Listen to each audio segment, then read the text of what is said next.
observing this day, that is National Scientific Temper Day, from the 5th martyrdom day of Narendra Achyut Davolkar, the founder of Maharashtra Andhashraddha Nirmulan Samiti, and an uncompromising fighter for the cause of people science as a whole and scientific temper in particular.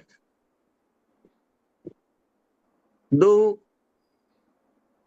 through his observation, we know that through this observation, everybody of the member organizations of All India People Science Network know that we wanted to pass a message to the ruling dispensation that by killing the leaders of science popularization and the propagators of scientific temper, their visions can never be silenced. Friends, since 2013, the obscurantist forces, the pseudoscientific forces, the superstitious, mythical, mystic, and the forces of blind faith are gradually dominating in Indian society. And the ruling dispensation, instead of putting away any restriction, allowing them to act without fear. Our constitutional directives are gradually eroded, and forces of irrationality and unreason are thereby encouraged. After 2018, we know that they adopted national education policy. And they also stopped Indian Science Congress when they become unable to capture it. They also closed the activity of Bigyan Prasad. They dissociated themselves with the National Children's Science Congress. The ruling class is constantly putting obstacle on the path of science dissemination. And also we know that gradually the funds allotted for the basic science research are gradually diminishing, and the scope for scientific research also gradually lowered. We have adopted Kolkata Declaration of Scientific Temper after a year-long campaign to fight all these. By no way we will succumb to any pressure. Our motto is to build a scientifically tempered and self-reliant India, and that we will continue. This year, we are also observing Scientific Temper Day on 20th August, the martyrdom day of Davolkar, to uphold the constitutional right 51A(h), and also that to remind the state that you please perform your role as a state to increase the scientific temper of the people of India. We demand that more investment should be done in science education and scientific research. We demand that the democratic environment in the educational institutions should be restored.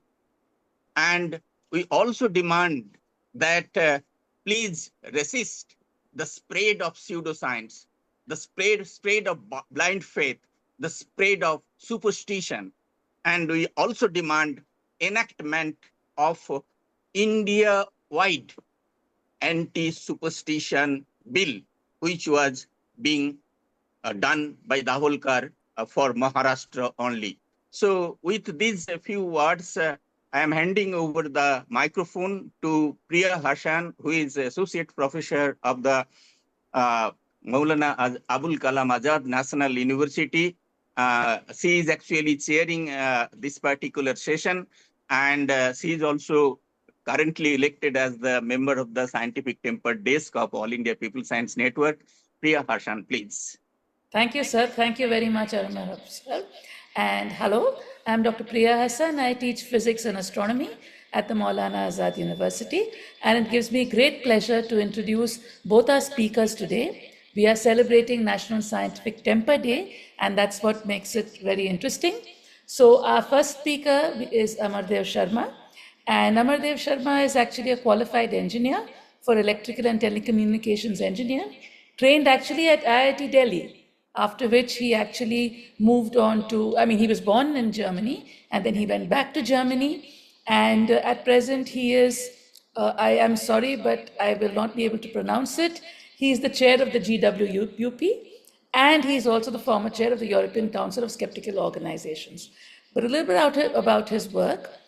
He has been always very interested in work about the skeptical movement, which is very much of our interest today, where he was always interested in science and scientific controversies, and therefore he came across books that took up the issue more seriously and scientifically, and it actually got him thinking about and even conceiving, founding the organization he founded, where there is open discussions about critical, skeptical, and science-based information to the public, and that's what we are going to hear him speak about today. Welcome, sir, Amardev, sir.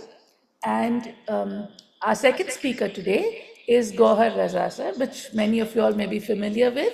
He's also an engineer, but a science communicator, Urdu poet, social activist. He's also been a documentary filmmaker, known for his films like Jang-e-Azadi on the Indian First War of Independence and Inqilab. He's also the honorary director of the Jahangirabad Media Institute. So I look forward to both our speakers today, and we'll start off with Gohar Raza. Welcome, sir.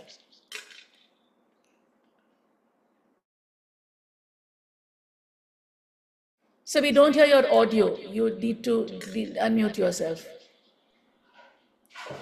Thank you doctor Hasan, बहुत बहुत आपका शुक्रिया। मुझसे खास तौर से कहा गया है कि मैं हिंदी में ही बोलूं, और उसमें ही ज़्यादा बेहतर बोल पाता हूं मैं। ये भी वजह है। लेकिन मेरे लिए ये हमेशा इज्जत की बात होती है कि साइंटिफिक टेम्पर डे के ऊपर डॉक्टर दाभोलकर को याद करते हुए अपने पूरे मूवमेंट की, जिसे हम साइंस, पीपल साइंस मूवमेंट कहते हैं, उसके बारे में बात की जाए, साइंटिफिक टेम्पर के बारे में बात की जाए। दोस्तों, जैसा अर्नब ने भी कहा कि हम बहुत मुश्किल दौर से गुजर रहे हैं। अगर हम स्टेटस ऑफ साइंटिफिक टेम्पर की बात करें तो शायद इससे ज्यादा मुश्किल दौर आजाद हिंदुस्तान में हमने नहीं देखा है। मैं ये बात इसलिए कह रहा हूं कि जब नेहरूवियन एरा खत्म होने के कगार पर आने लगा और नेहरू जो साइंटिफिक टेम्पर के लिए लगातार कोशिशें करते रहे, बात करते रहे, साइंटिस्ट से मिलते रहे, बहुत बड़ी बड़ी नेशनल और इंटरनेशनल वर्कशॉप्स और कॉन्फ्रेंसेस ऑर्गेनाइज करने के पीछे नेहरू का हाथ रहा, वो एरा जब खत्म होना शुरू होने लगा तो फिर हम यानी लेफ्ट मूवमेंट के लोगों ने बीड़ा उठा लिया था। हम आगे बढ़ रहे थे बहुत तेजी के साथ 80s में, और लोगों तक साइंस और साइंटिफिक टेम्पर पहुंचाने की बात कर रहे थे। आज के दौर में जिस तरह का अटैक, जिस तरह का हमला साइंटिफिक टेम्पर के ऊपर हो रहा है, इससे पहले इवन ब्रिटिश इंडिया में कभी हमने नहीं देखा था। बहुत सारे उतार चढ़ाव देखे थे, लेकिन साइंटिफिक टेम्पर को लेकर के एक कंसेंसस था पूरे देश के अंदर। इवन जो एंटी साइंस ग्रुप थे, कम्युनलिस्ट थे, चाहे वो किसी भी धर्म के हो, वो साइंटिफिक टेम्पर और साइंस के ऊपर हमले की हिम्मत नहीं कर पा रहे थे। आज ये चौतरफा हमला हर तरफ से हमें होता हुआ दिखाई दे रहा है। मैं इसके क्या क्या तरीके से ये हमला हो रहा है, कुछ वक्त उसके ऊपर गुजारना चाहता हूं। हमने ये देखा इस बीच में, जिसका जिक्र किया अर्नब ने भी, कि करिकुलम बदलने की कोशिश की गई। वहां पर से इस बीच में डार्विनिज्म हटा दिया गया, पीरियोडिक टेबल हटा दी गई 10वीं की एनसीईआरटी की किताब से, और बहुत सारे चेंजेस हुए, क्योंकि साइंटिफिक टेम्पर खाली साइंस की किताबों का मामला नहीं। हिस्ट्री हो, सोशल साइंस हो, इवन लिटरेचर हो, वहां से भी जो भी ऐसी किताबें थी जो नई नस्लों के बीच में साइंटिफिक टेम्पर की तरफ उनको आगे बढ़ा सकती थी, उन सबको हटाया गया है। ये एक तरह का हमला है,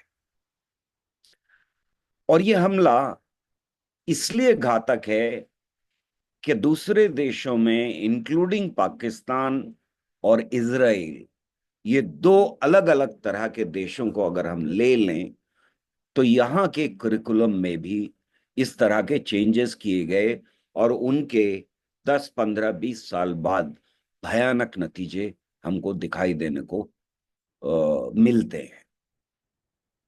दूसरी तरह का हमला इंस्टीट्यूशंस के ऊपर हो रहा है, यानी साइंटिफिक इंस्टीट्यूशंस, खासतौर से जिनको जिम्मेदारी थी साइंस और साइंटिफिक टेम्पर फैलाने की, उनमें से एक को बंद कर दिया गया, दो और इंस्टीट्यूशंस को मर्ज करके उनका मैंडेट बदल दिया गया। बाकी और इंस्टीट्यूशंस में जो हमने आजादी के बाद खड़े किए थे, वहां क्या हुआ? वहां पर एक दूसरी तरह का हमला चल रहा है।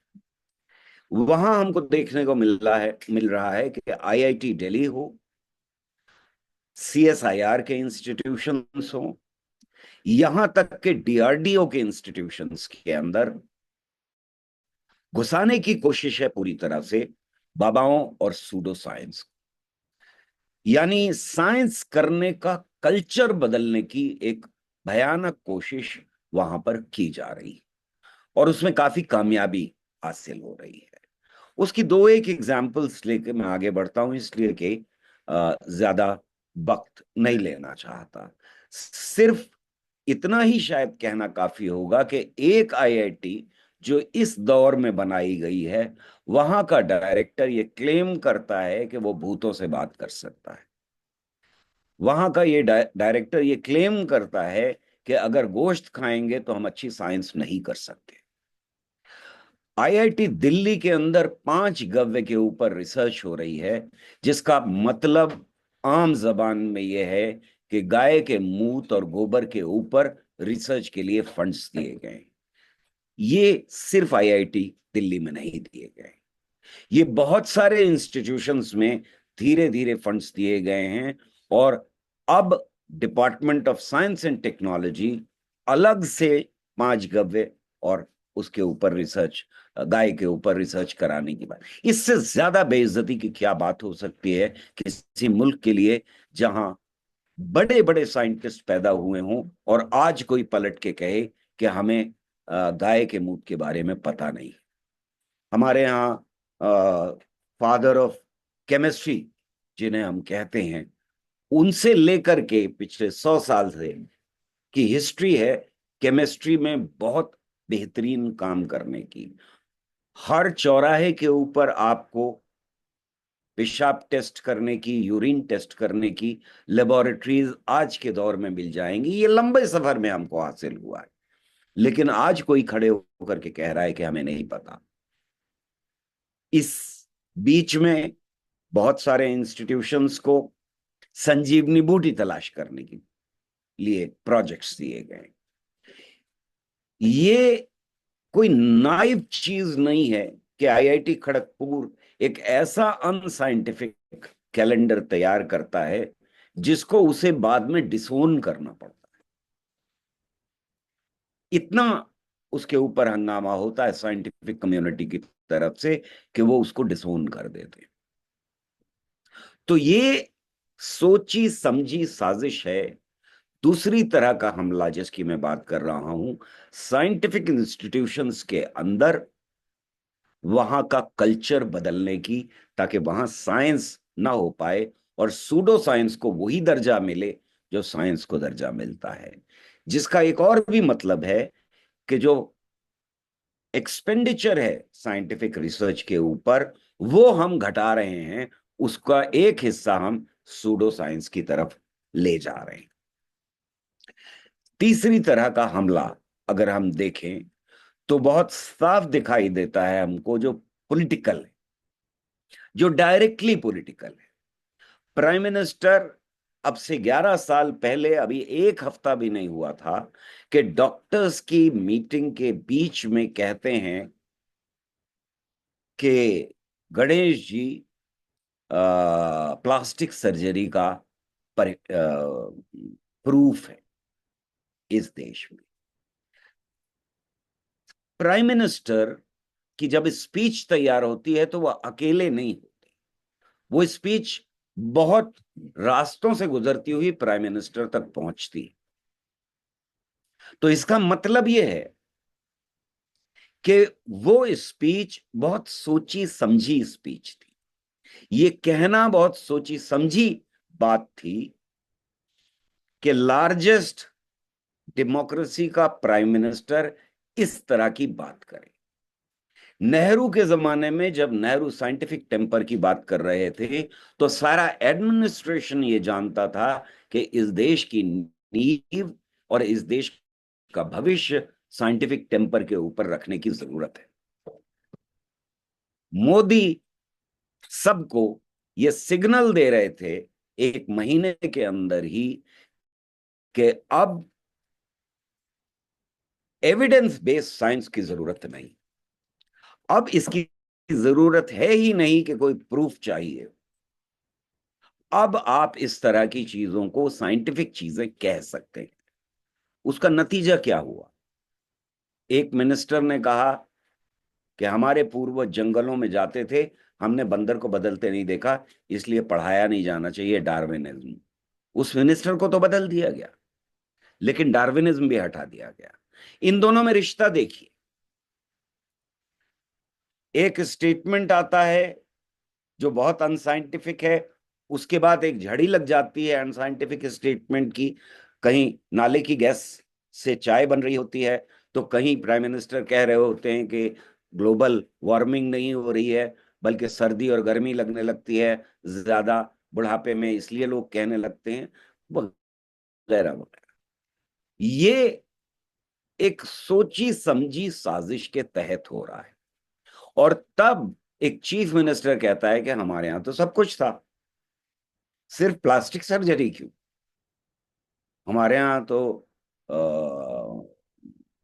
टेलीविजन था, इंटरनेट था, इंटरनेट था तो फिर सैटेलाइट था, और सैटेलाइट भेजने के लिए वो भी रहा होगा रॉकेट, और रॉकेट था तो मिसाइल था, और मिसाइल वगैरह वगैरह। जज ये कहने लगता है बेशर्मी के साथ कि प्रजनन मोर का आंसुओं से होता है। एक मिनिस्टर, एक मेंबर ऑफ पार्लियामेंट कहता है कि ऐसे हाथ फेरोगे तो ब्लड प्रेशर कम होगा, ऐसे फेरोगे तो ज्यादा होगा गाय के ऊपर, और उनका कैंसर भी गाय के मुंह से ठीक हो गया। तो ये एक झड़ी लग जाती है। ये लोग नाइव नहीं है, ये लोग जाहिल नहीं है उस तरह से, इन्हें खूब मालूम है कि ये क्या कर रहे हैं। इन्हें पता है कि ये किस तरह की पॉलिटिक्स कर रहे हैं और किस चीज के ऊपर हमला कर रहे हैं। ये हमला दाबोलकर से शुरू होता है, जो हमारे पहले शहीद हैं। 20 तारीख को हम उनकी याद में जश्न मनाने जा रहे हैं, उनकी जिंदगी का और साइंटिफिक टेम्पर का। लेकिन वहां से शुरू होके बात यहां तक पहुंचती है। तो एक हमला है एजुकेशन सिस्टम के ऊपर, दूसरा हमला हमें दिखाई दे रहा है जो इकोनॉमिक भी है और कल्चरल भी है, साइंटिफिक इंस्टीट्यूशन के ऊपर, और तीसरा हमला हमको पॉलिटिक्स में दिखाई दे रहा है। वो एक खास तरह की जेंट्री, एक खास तरह के नौजवान पैदा करने की कोशिश कर रहे हैं।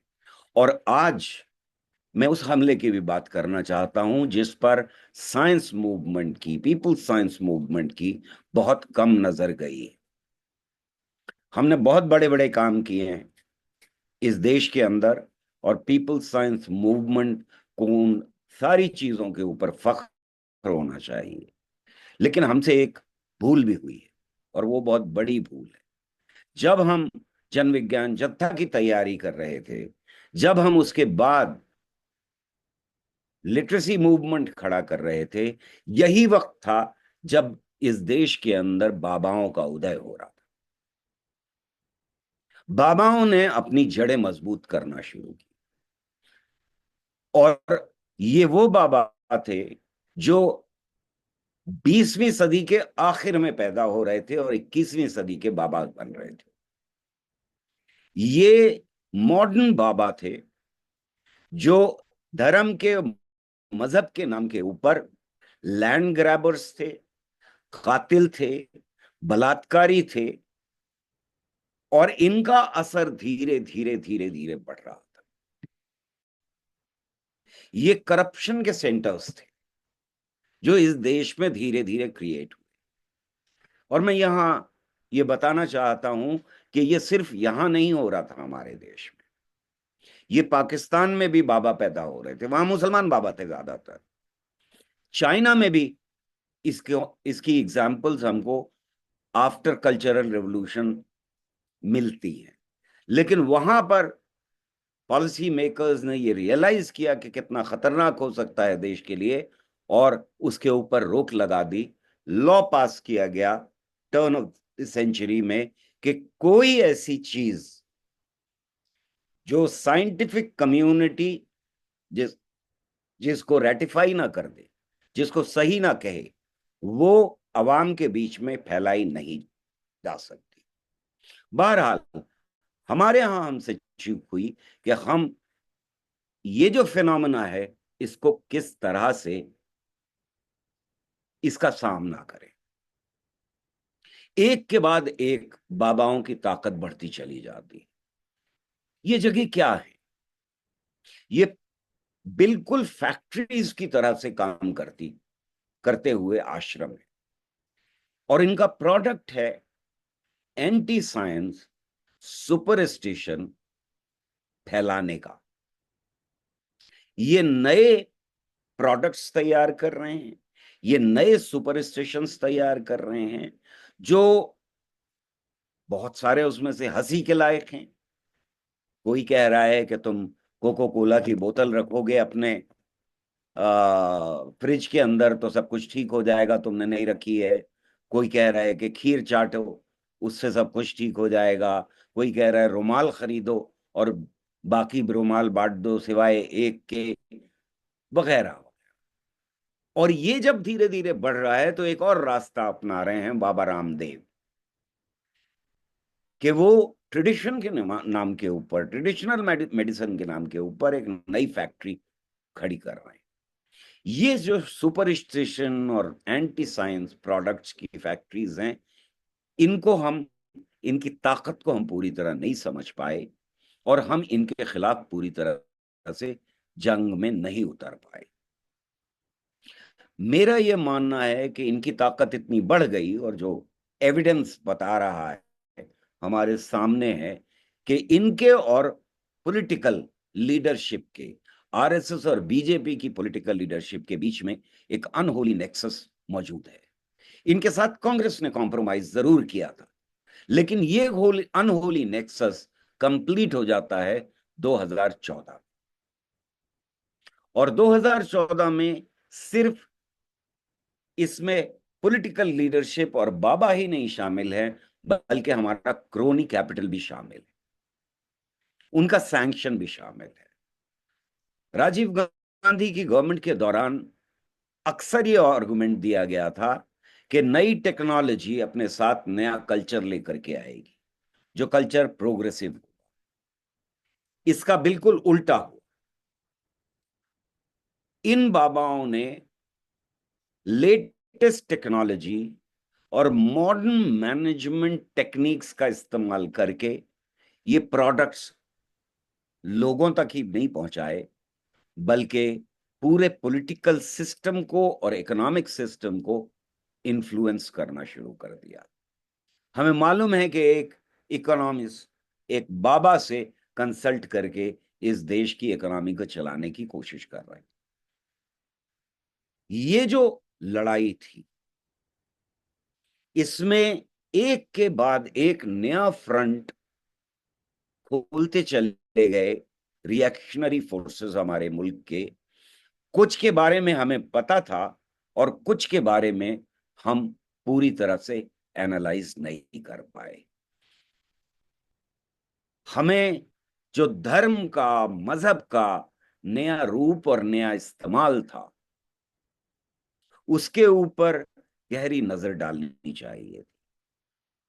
मेरा मानना यह है कि अगर हम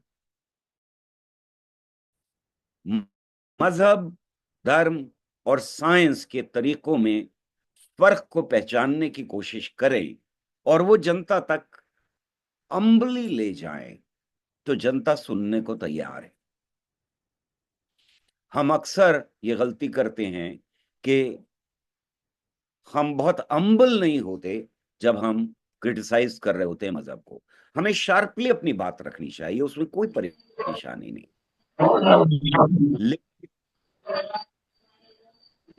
हेलो। लेकिन हमको अपनी बात पूरी विनम्रता के साथ रखनी चाहिए। और मैं आखिरी बात ये कहना चाहता हूं कि ये लड़ाई न कल आसान थी और न आज आसान है। और उसकी वजह ये है कि डीपली रिलीजियस सोसाइटीज जो इस सब कॉन्टिनेंट में हैं, जिसमें पाकिस्तान, बांग्लादेश, इंडिया, नेपाल और श्रीलंका को इंक्लूड करना चाहिए हमें, इन डीपली रिलीजियस सोसाइटीज में हमारा काम बेहद मुश्किल हो जाता है। इसलिए कि एक बच्चा जब सुबह को आंख खोलता है तो उसे दिखाई देता है कि उसके घर में कोई ना कोई रिलीजियस चीज चल रही, पूजा पाठ हो रहा है, कुरान खानी हो रही है, नमाज हो रही है, कुछ ना कुछ हो रहा हो जो रिलीजियस। वो जब तैयार होता है तो उसके टीका लगा देते हैं, नहीं तो तावीज बांध देते हैं, नहीं तो कुछ ना कुछ ऐसा रिलीजियस काम कर दिया जाता है। ये हर नॉर्मल घर में होता हुआ हमें दिखाई देता है। वो बाहर निकलता है तो 1 किलोमीटर भी नहीं चल सकता जब तक उसे कोई ना कोई रिलीजियस प्लेस दिखाई ना दे। मंदिर, मस्जिद, गिरजा, कुछ ना कुछ, दरगाह, कुछ ना कुछ जरूर दिखाई दे जाएगा। वो स्कूल पहुंचता है तो वहां भी रिलीजियस मैसेजेस की भरमार होती है, या गणेश वंदना हो रही होती है या कुरान खानी होती है, उससे उसका स्कूल शुरू होता है। उसका अपना इंटरेक्शन साइंस के साथ शायद 45 मिनट का, ज्यादा से ज्यादा 90 मिनट का। इस बात को मैं बार बार दोहरा रहा हूं इसलिए कि हम समझ सकें कि हमारा काम कितना मुश्किल काम है। जब वो वापस लौटता है तो यही क्रिया चल रही है। वो मार्केट जाता है, वहां पर भी हमें फौरन दिखाई देता है कि कुछ ना कुछ दुकान के अंदर रिलीजियस रखा हुआ है। प्राइवेटाइजेशन में वादा किया जा रहा था कि मॉडर्न टेक्नोलॉजी के साथ मॉडर्न सोच आएगी, लेकिन गवर्नमेंट हॉस्पिटल्स में कम से कम मैंने अपनी जवानी तक कभी रिलीजियस सिंबल्स नहीं देखे थे। पर आज कोई भी प्राइवेट हॉस्पिटल ऐसा नहीं है या क्लिनिक ऐसा नहीं है जिसके अंदर कुछ ना कुछ रिलीजियस ना चल रहा हो, दीवार पर ना लगा हो या डॉक्टर के कमरे में ना रखा हो। बात यह है कि लगातार एक इंसान की जिंदगी में जब से वो पैदा होता है मरने तक एक बारिश है, एक बम्बार्डमेंट है रिलीजियस मैसेजेस का। और इस बम्बार्डमेंट की वजह से इससे बाहर निकलना उसका बहुत मुश्किल काम है। बहुत सारे हमारे प्रोग्रेसिव साथी भी ऐसी बहुत सारी चीजों करने के लिए इतना प्रेशर फील करते हैं जो अनसाइंटिफिक चीजें, कि वो उससे बाहर निकल ही नहीं पाते, क्योंकि सोशल प्रेशर और ये बम्बार्डमेंट जो है ये लगातार हमारी जिंदगी का हिस्सा बना रहता है। लेकिन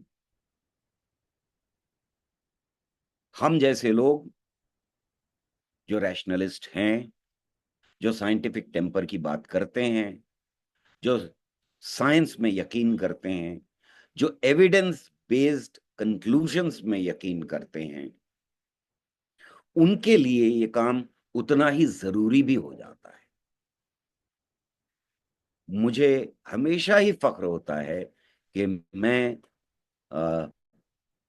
पीपल साइंस मूवमेंट का, भारत ज्ञान विज्ञान समिति का एक साथी रहा, और शायद ये फख्र मुझे मरते दम तक रहेगा, क्योंकि हम अंधेरे को दूर कर पाए या ना कर पाए, लेकिन अंधेरे का नुकसान बहुत कर रहे हैं। बहुत बहुत शुक्रिया। शुक्रिया गौहर अजरा साहब, आपने बहुत ही अच्छी तरीके से, बहुत खूबसूरती से समझाया कि प्रेजेंट टाइम्स में कितना नेसेसरी है to actually get in scientific temper, because as sir explained we have a lot of things happening in our present society against educational institutions, politically, culturally, against basically against scientific temper, and therefore it becomes very urgent for us to actually have something, we need to have movements like this or discussions like this to actually bring it to people's attention as to how important it is for us to urgently, I would say, rescue our scientific temper, ensure that we have it in our society. I will move on to the next speaker, and then Shukriya Gaur Raza Sahab. And we'll move on to the next speaker, and then we can take questions right at the very end. So I would like to invite Amardev Sharma sir to take over. Yeah, thank you. Thank you very much for the invitation. I was very happy to be able to participate and also listen to, which was not really encouraging to some extent, the depressing state of things that we were just hearing about from Gauhar Raza. So let me just begin with something more positive, showing where India stands today, but also looking a bit of the past. I mean, this was also mentioned by the previous speaker, the issue that scientific temper is part of the Indian constitution. And if you look at that one particular feature, this is unique to the whole world. There's no other country that has enshrined scientific temper as a duty for all citizens, which is a fantastic thing that happened after independence. And what is also, I think, very often forgotten is, and we were reminded about that in the previous talk as well, is that it was the first Prime Minister of India, Jawaharlal Nehru, who was the key intellectual force behind pushing scientific temper forward. And he had a completely different attitude towards science than many of his successors had later on. And of course, the current one is an extreme example of that. But what did he actually say? I'd like to quote Nehru on one thing that he said. Why is scientific temper so important? He says that it is science alone that can solve the problems of hunger and poverty, of insanitation and illiteracy, of superstition and deadening custom and tradition. It is the scientific approach, the adventurous and yet critical temper of science, the search for truth and new knowledge, the refusal to accept anything without testing and trial, and the capacity to change previous conclusions in the face of new evidence. And I think this is one of the key things that distinguishes modernity, if you like, on the whole from the past, is that we can challenge authority, we can ask questions, and we can also change our own mind if there is good evidence towards the contrary. So given this fantastic foundation, why is it that we stand today where we stand today? And it's not just India, by the way. In many other countries of the world, we see also similar cases of pseudoscience and superstition gaining more and more supporters. But on the one hand, we see India has achieved remarkable progress in technology and infrastructure, has become a leader in some things like space exploration, digital connectivity, and research in some areas. But at the same time, as we heard in the previous speech, superstition, deadening custom and tradition still prevails until today. And that is one of the biggest impediments to social reform and the full realization of progress for everybody, for all Indians and everybody living anywhere in the world. So, despite all these constitutional mandates and widespread advances, why is it that irrational beliefs continue to influence daily life, public policy, and even health decisions across India? And I think part of it is also because of a complete misunderstanding of technology versus science. Because if we think we've got good technology, it does not necessarily mean that we also have good science. And this is a very short-sighted way of thinking, because technologies would at some stage need to be imported. And we might also be asking the questions, why do some of the leading scientists, including those who have won Nobel Prizes, leave India? They don't leave India for technology because you can do enough here. But when you start doing real science, the atmosphere is getting worse. And we've seen some examples of this at universities. And I'm really saddened to see what's happening at the IITs where I graduated a long time ago. This is a very bad development. And it's also beyond that. It's not just superstition. We have seen cases like at the IIT Kharagpur, where there have been blatant attempts to rewrite Indian history completely against the evidence about where we all come from. And I can recommend the book by Tony Joseph for anyone who's interested. That gives a very complex and mixed history of how we got where we are. But apparently, simple questions are being looked for, and that's always a danger. And I think these are the breaks that are preventing India from achieving much more than it could today, and achieving something not just for a few, but achieving that for everybody. So if you look at the potential, I would like to go back even more to see what do we have in history that has been something that we can actually draw from. We have a unique and pluralistic tradition that goes back to more than 2,000 years. We remember the Charvaka movement, the Charvaka school, the first materialist and skeptic movement, if you like, that exists, started a long time ago, that condemned rituals and supernatural beliefs. So there was some opposition even so long ago. They had a radical emphasis on empiricism, so on proof. If you say something, you need to prove it, and not just to believe in authority. And they therefore challenged both dogma and established orthodoxy. But it goes beyond that. It's not just because we were talking, I saw one of the questions about religion. Even within religions, there was a lot of reform movement. Let us start off with Jainism and Buddhism in the 6th century BCE. They offered sharp critiques of ritualism and of caste, something that I thought should have been abolished by today and in fact should be part of laws, but it exists until this very day. And why does it?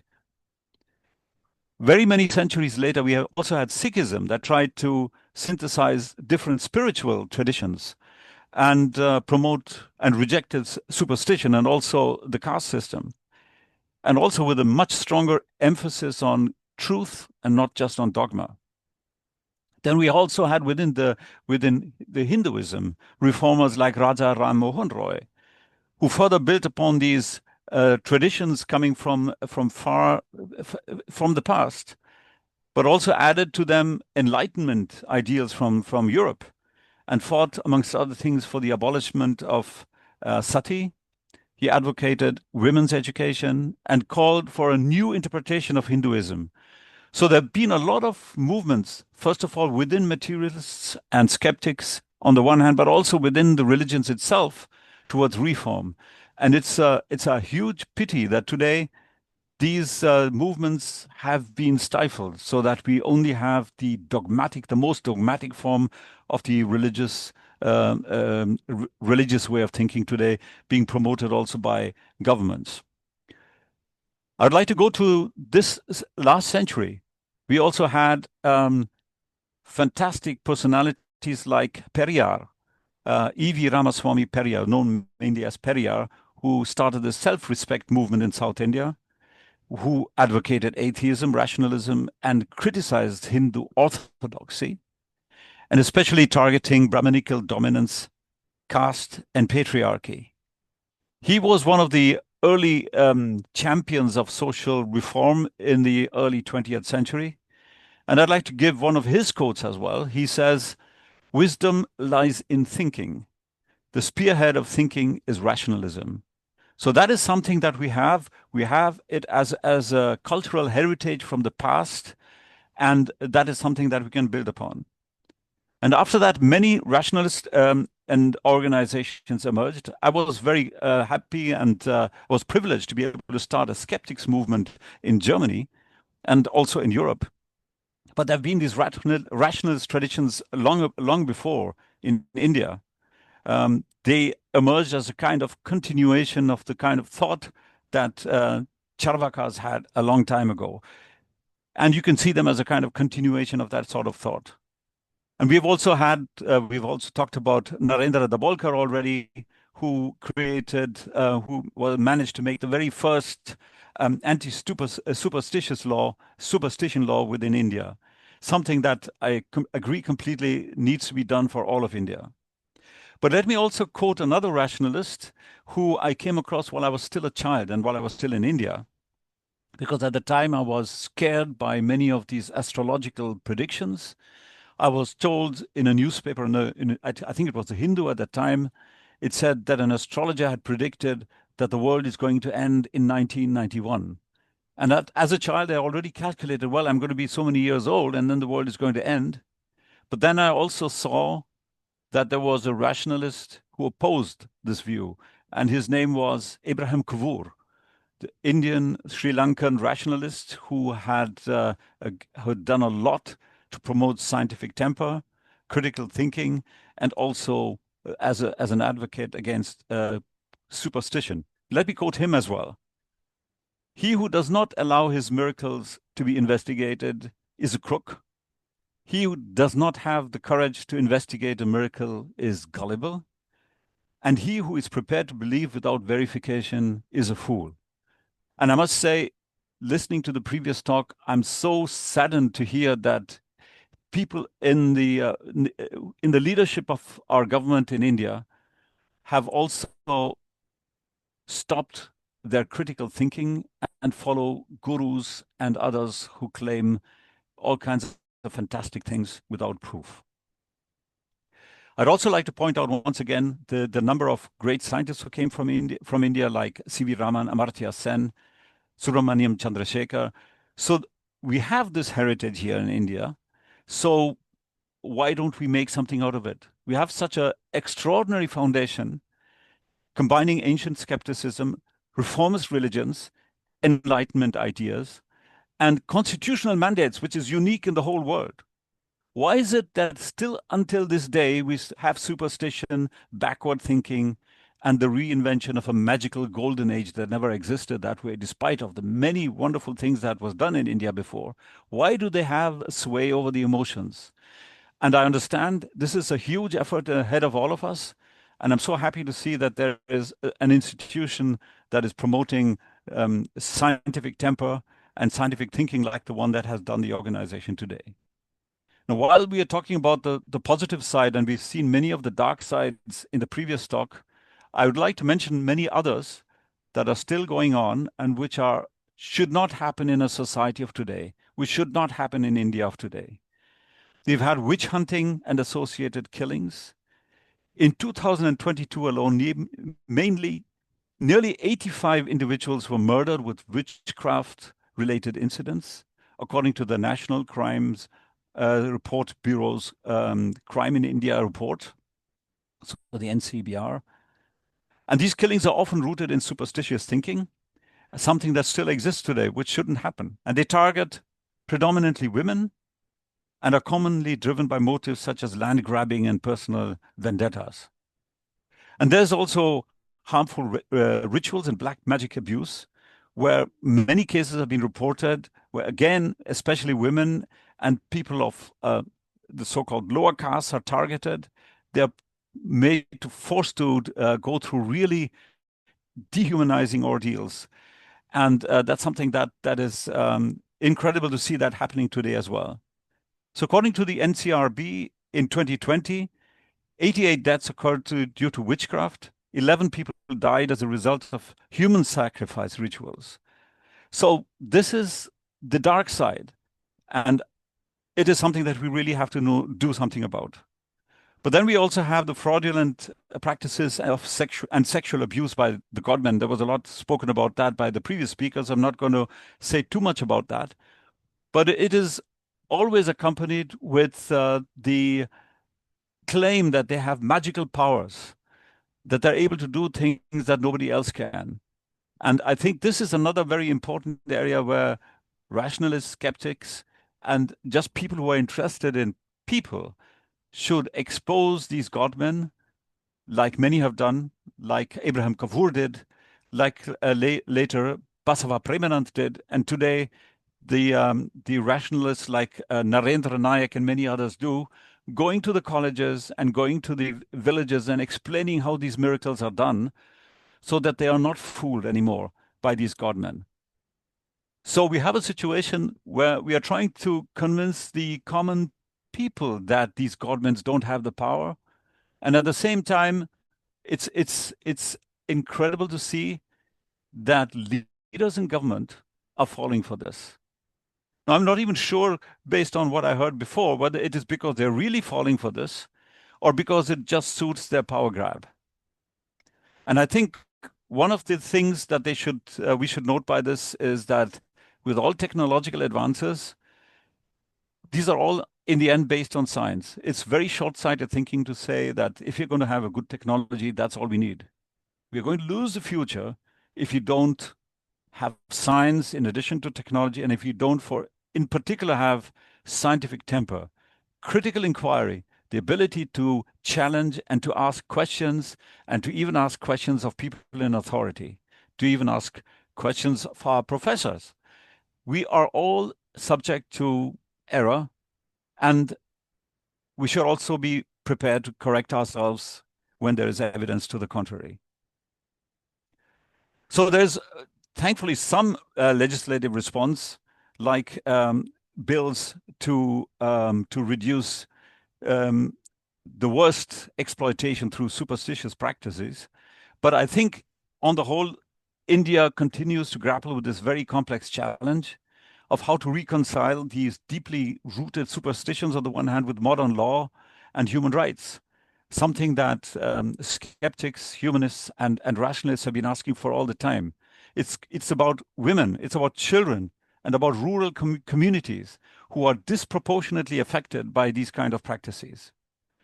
And I'm coming to another point again, which was pointed out to me when I was in India by Narendra Nayak, who's the chairman of the Indian rationalists, who pointed out to the effects that the Ayush kind of propaganda is having. So on the one hand, he showed me that in the Ayush hospitals, there's almost nobody who goes there. They go to the real hospitals, at least those people who know what they need. But we have a situation where the Indian government has taken an active role in supporting these sort of pseudo-medical practices as if they were part of Hindu culture, and conflating the two, culture and practices that need to be examined with the newest evidence. And interestingly, if you look at the Ayush, the last part of it is homeopathy. It's not even Indian. It is from Germany. And in Germany, we have the same problem with homeopaths who try to push the pseudo-medical practice. It's also that this kind of, we were talking about science institutions getting deprived of their funding at the same time as we're depriving real science of their funding and just providing it to those who provide some technological benefit. At the same time, we also have the Ministry of Ayush providing a huge amount of money for Ayush health centers, of wellness centers, which is, of course, a big selling point also in Europe and America. And coming up with all of these things and also trying to push this internationally. And in a way, I see it as very similar to what traditional Chinese medicine has been trying to do, is trying to spread their ideologies in the name of science through institutions like the United Nations. And I think this is something that is going to affect not just India or China in this case, but also the rest of the world. If we forget scientific temper, the need to test and vigorously examine claims that are being made. Some of them may be true, and let's accept them, but only if the evidence shows that they actually work. So with this, we should look at what can we do in the face of these issues. How can we approach superstitious practices that are framed as Hindu? There's no comprehensive anti-superstition law like was said by the previous speaker as well. And so existing criminal provisions are very often completely insufficient or poorly enforced. And if I remember even the case of sati, well, there was a law that prohibited this as early as when Raja Ram Mohan Rai got this through the British government of the time. It had to be taken again up in the 70s and 80s before really institutions were introduced that enforced these laws. So again, targeting women and those who are very vulnerable. So I think one of the issues here is that law enforcement itself is becoming very, very reluctant to act against godmen and exploitive rituals with the kind of excuse, oh, these are all Hindu traditions. But Hindu tradition is more than this exploitation, or Indian tradition, if you like, with all the religions that were there, including materialist and skeptical philosophies, is much more than that. So we should look at those things that have really stood up to the test of time and not just focus on those things that are kind of pro-Hindu or denouncing anything that is science-based as being anti-Hindu. So I would like to just point to a caveat here, which I think we should also say. There is, because it's very often understood, at least when we talk about it in Europe, is there is, of course, a rich tradition within India of traditional knowledge, which has stood the test of time. So we should pick out those things which are really good, but make sure that those things that have not stood up to the test of time, like some of these medical practices, and definitely most of, or if perhaps all of the things that the godmen do, which are just exploitation and have nothing to do with science and nothing to do with helping anybody. And it's also depressing to see how many people from Europe go in pilgrimages to India to get this sort of, and they give them additional money, they give them additional recognition across the whole world. That's a problem that is actually going beyond India as well. So scientific temper is not a blanket endorsement or rejection of tradition. It always depends on the evidence. Have we tested it? Has it stood up to scientific temper? And we are not going to throw the baby out with the bathwater, but the goal is simply not to blindly preserve the past, not to blindly believe in authorities, but really test which of the claims that are being made are true or which are not.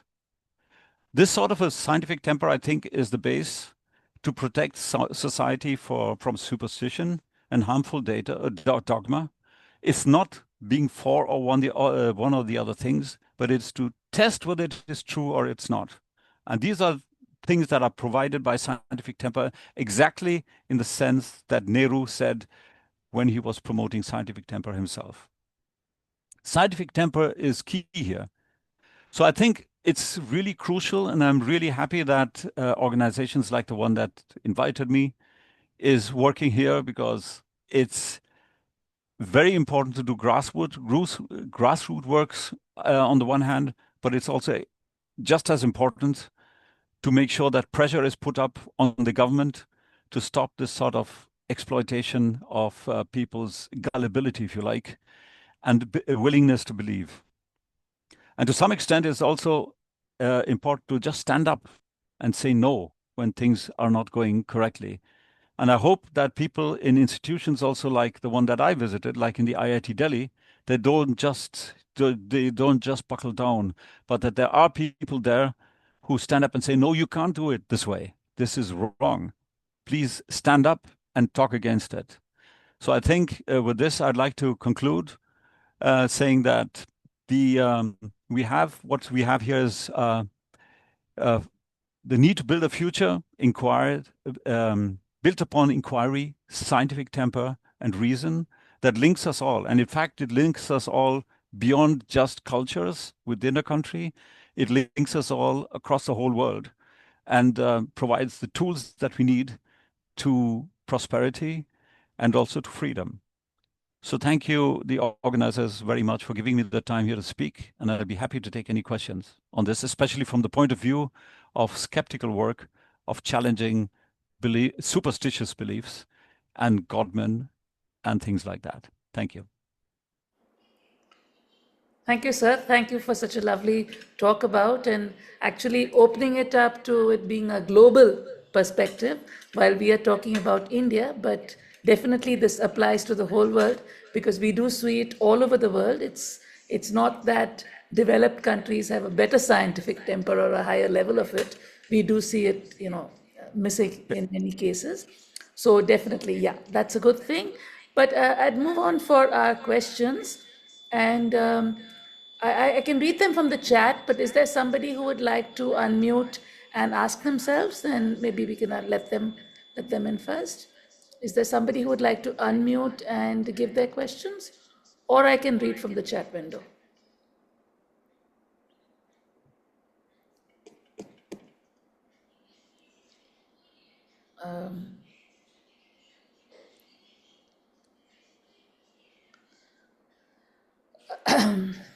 I think Priya better go reading comments of chats and questions.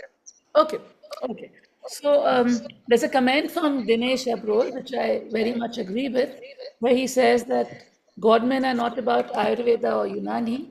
Hindutva is actually a political project, especially in India. That's true. So, Can I say something? yeah, sure, please do. I put it in the chat box, so either you read it or I can say something. I'm Rajendra Banawat. So Okay. there are two questions which I had in mind. One was that I think religion is a very private and individual affair. Public demonstration of religious practices and religious rituals is the cause of all the problems in India, according to me. That's right. Should we not have individual faith? Faith is something which anybody can have in anything, and for getting some psychological confidence or maybe some morale boosting. But to display it publicly in any means, irrespective of religion, is one of the problems which disturbs communal harmony. And I've been a witness to it as an IAS officer working in the government for a number of years. I did witness it. That's one. Second question is, in India, winning elections for political parties is the first priority. And by polarizing the society, if they can win elections, why should they try to bring in scientific temper? Nobody will harm its own cause. Therefore, having been a student of science myself in physics and mathematics, I think the best of the scientists also, when they have to succumb to the pressures of the politicians in power, they also tend to be as religious, or maybe I would say blind followers of any particular faith, and they display it publicly, and people follow them. So what do you suggest? I think I feel slightly. I've been part of these types of BGVS and other movement in my literacy, when we were doing literacy campaigns in Rajasthan all over.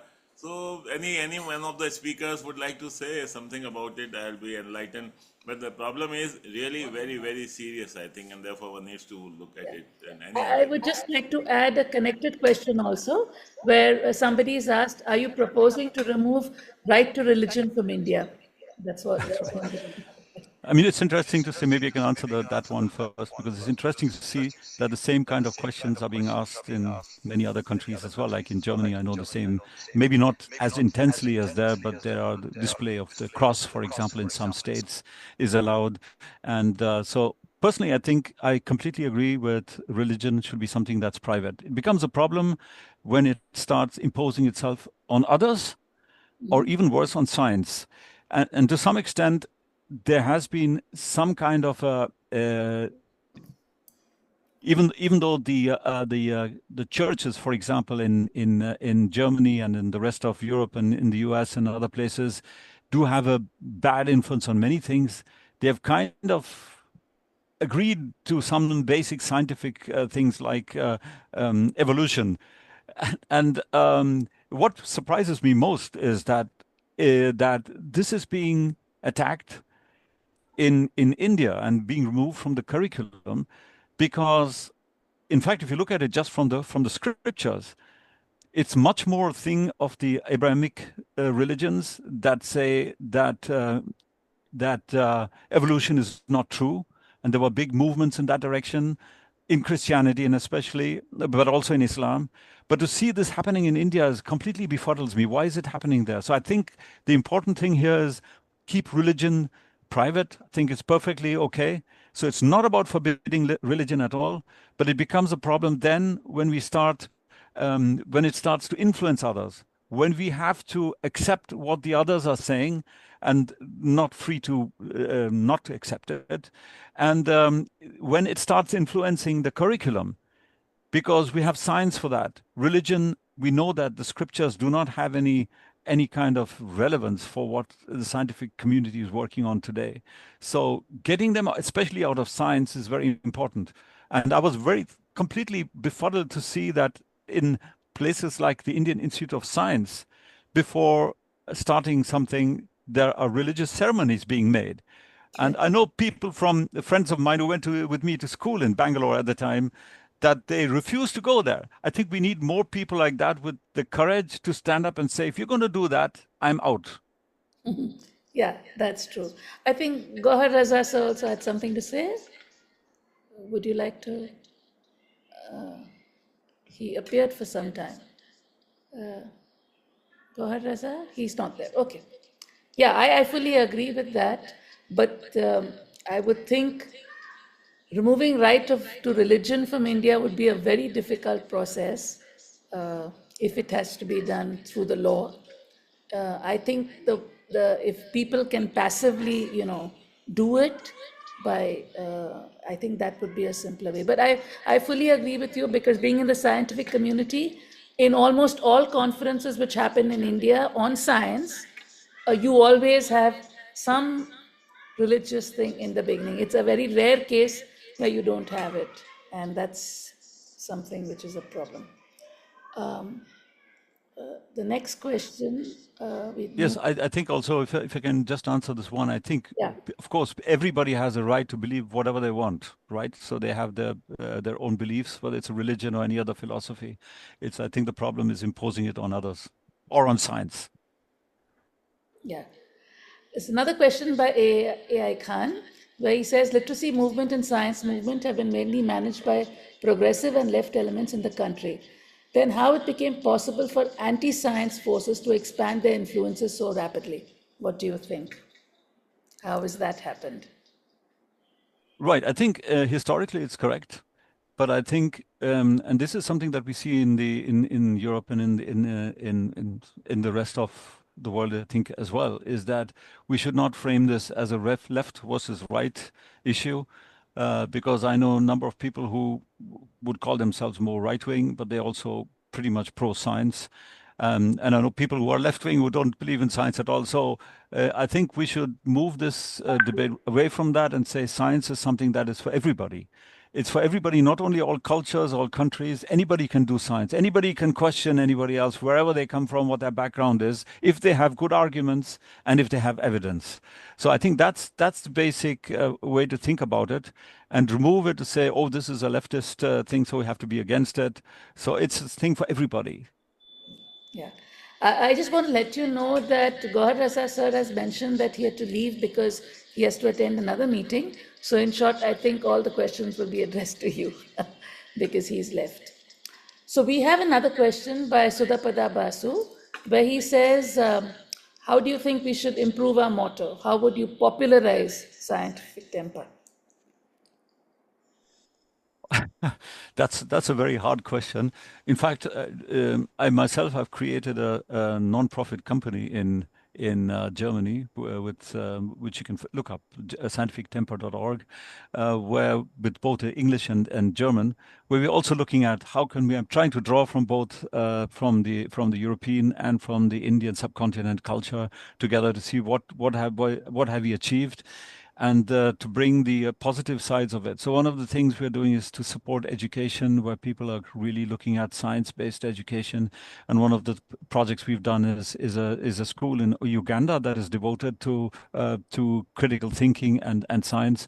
So what I think is, rather than a motto, is we need to go to the schools, and I see that's a big problem in India. If things like evolution or the periodic table are being removed from the curriculum, that makes things much more difficult. So one thing that could be done, I think, is to provide a kind of alternative education offer from rationalists, from atheists, or from other humanist, secularist organizations, or at least religious, or even religious organizations who are not fundamentalists, to say the first and most important thing is, if you want to have a future of any country, you need to have children who grow up understanding how to think, not what to think. So this is one of the mottos we have chosen: teach the children how to think and not what to think. And then let them ask questions. And there are no bad questions. There are only bad answers. So any question should be okay if children ask the question. Maybe moving down to that level, encouraging children from the very beginning to learn how to think and not what to think. Yeah. Oh, yeah, that's definitely right. I think it's easier also with children. The tougher job is with adults because they already have their mindsets and it's very difficult. So we have a young lady, Sandhya, who asks, how do I change the unscientific views of my immediate circle without offending their sentiments?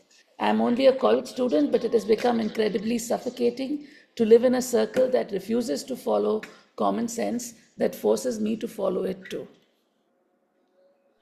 That's another very hard question, because I have the same experience, by the way, myself, because I'm both in Indian circles and in European circles, where a lot of, especially those who are not within the rationalist groups, that they have very pseudoscientific views themselves.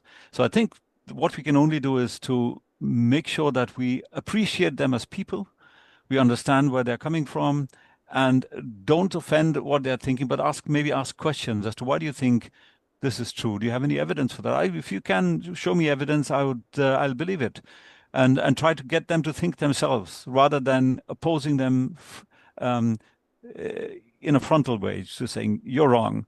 Instead of that, just ask them, why do you think that way? Can you give me examples? Do you have any evidence for that?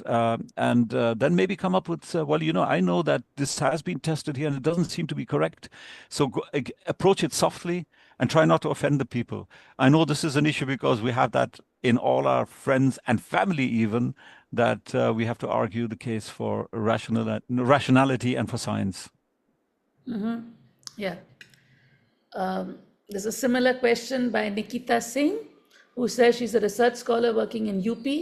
I explored Chennai and I didn't see any religious problem there.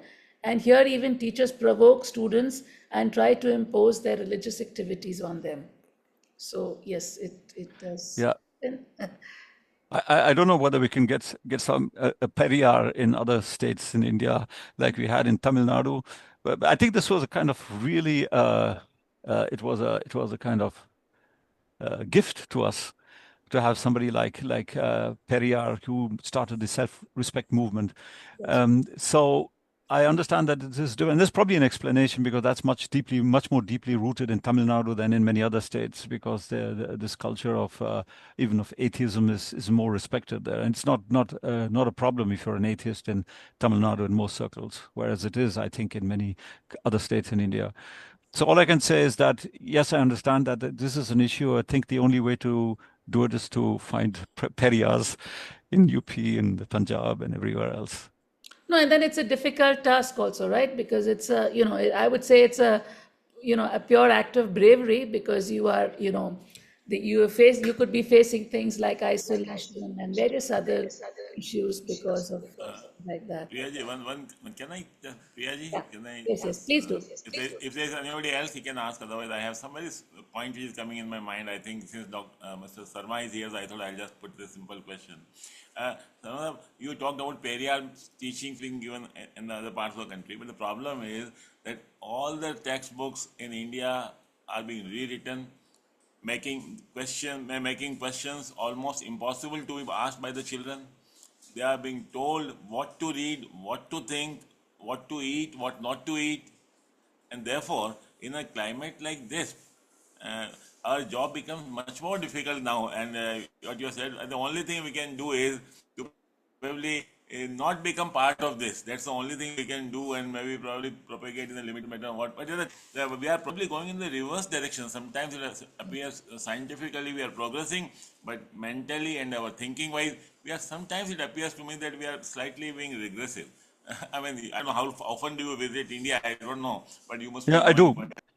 Yeah. I do visit India quite often, and it's really very depressing to see how these things are developing. And I think also I would phrase it a bit differently. I think even science itself is under attack in India. It's technology that's being okay, because that doesn't offend anybody. If you use computer technologies, you can use it for anything. But when you start, science needs thinking.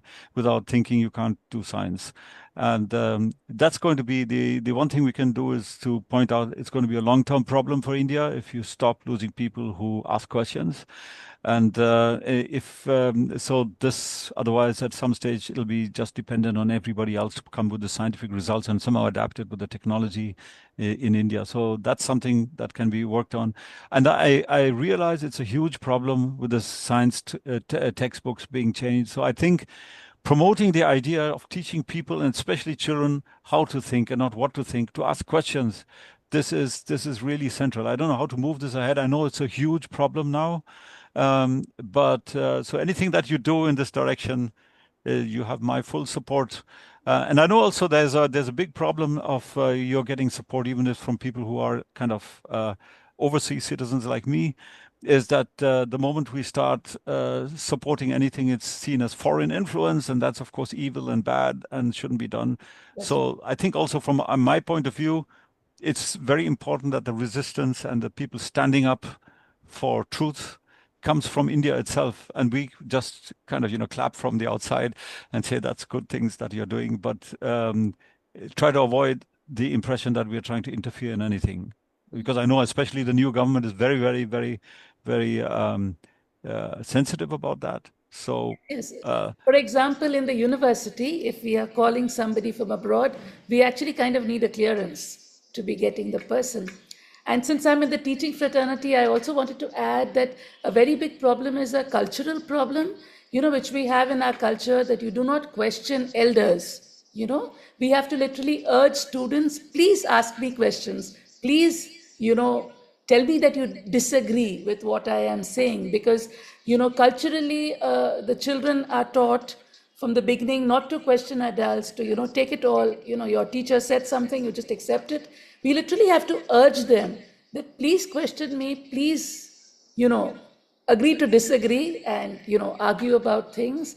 So there's even a cultural psychological change which is required in the way children are brought up, that it isn't disrespectful if you question an elder, because otherwise in our culture it is that you do not question, right? Questioning is not encouraged. So yeah, it's a deep-rooted problem. Right. But Let me also add, I agree with that, and I think, but this is also has been a problem in many other countries as well. It was in much of Europe, it was the same. I think you have to push beyond that, and even traditional societies like in Japan, where children were not so inclined to ask questions, it's changing. It has to be changed. That's the only thing I can say. yeah, I'd like to read Usha Chahal's comment. It's obviously the need of the hour. We need to get together. Um, is there somebody else who would like to say something before I say my concluding remarks? Ma'am, if I could just add something, I hope I'm Yeah, sure, audible. please do. So I'm Sandhya. I was the one that asked the question about how can I change the people around me without offending them?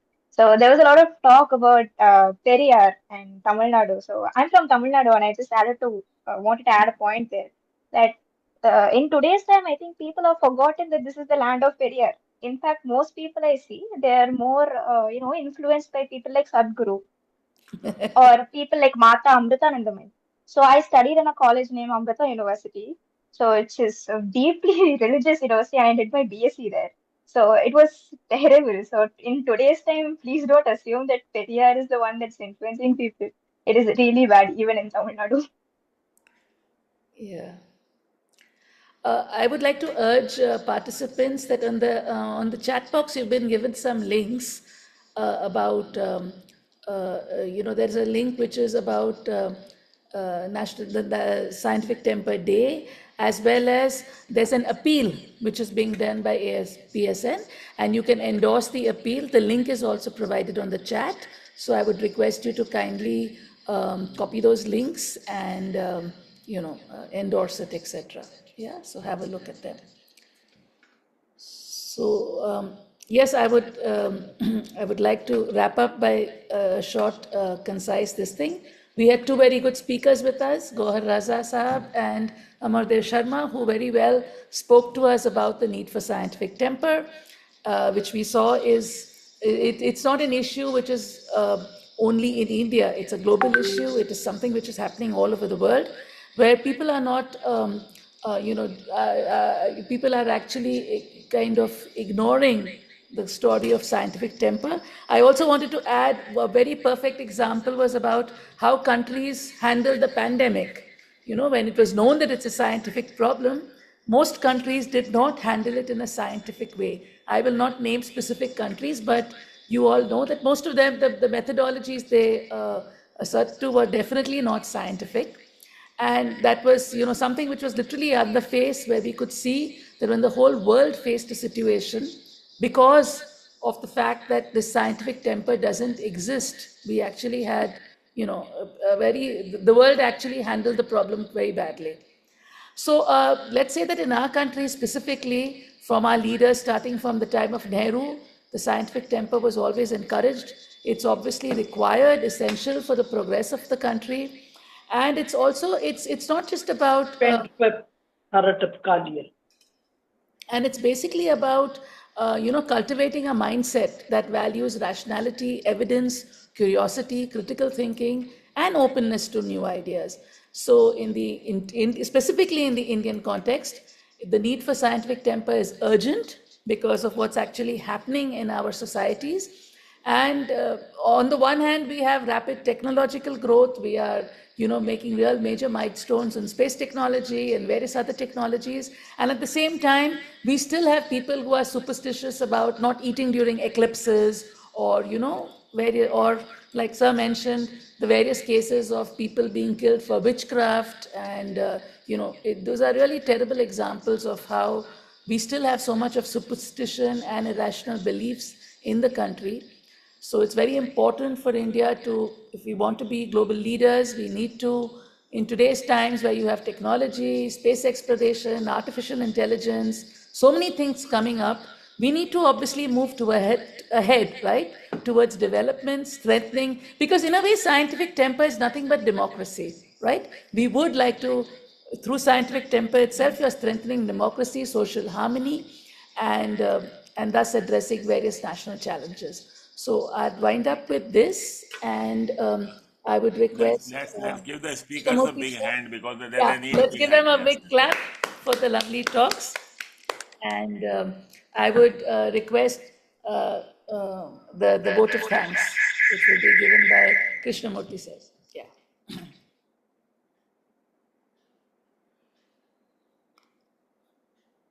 Yeah. So, S. Krishnaswamy, sorry, Krishnaswamy sir, you were giving the vote of thanks. Hello. Yeah. Good evening, all. It's a wonderful session today, and we had two very good speakers, Gaur Raza and Amardev Sharma, and very good coordination by Priya Hasan. and quite a few questions which have come in the chat box. This Amartya Sharma's website is really good. I just checked it, scientifictemper.org. There's a question of the recording. This has been linked in the YouTube of at JVV Andhra. JVV is one of the popular science movements in Andhra Pradesh. And if you go to their site at JVV Andhra, the recording is available there. It's also available in the Facebook page of AIPSN. So, and of course, this is just a kickoff. We hope to have a series of events happening regarding scientific temper all the way at least till November. And so August 20th is the National Scientific Temper Day, which has been declared by PSN and Barnes as for the assassination of Narendra Dabholkar. And so it is the day in which he was killed. And so that day we are trying to make it into a much larger issue which goes on. So my video, yeah. Sorry. Yeah, sorry about that. Yeah. So that day is going, hopefully we will have more programs to come, and hopefully all of you will also join the journey. And as the speakers very clearly emphasized, it's going to be a long and uphill task. But then we need to ask why we got here. And so we hope that in that we get an answer as to how to come out of that. Yeah. So thank you all. Yeah. Thank you very much, sir. Thank you so much. And thank you to all the participants for joining us. The success of our event is basically thanks to all your participation and excellent questions. So thank you very much to the speakers and the participants and the organizers, of course. Thank you. Thanks to the chair also. Yes. And thank you for giving me the Thank you all. opportunity to speak and meet so many people.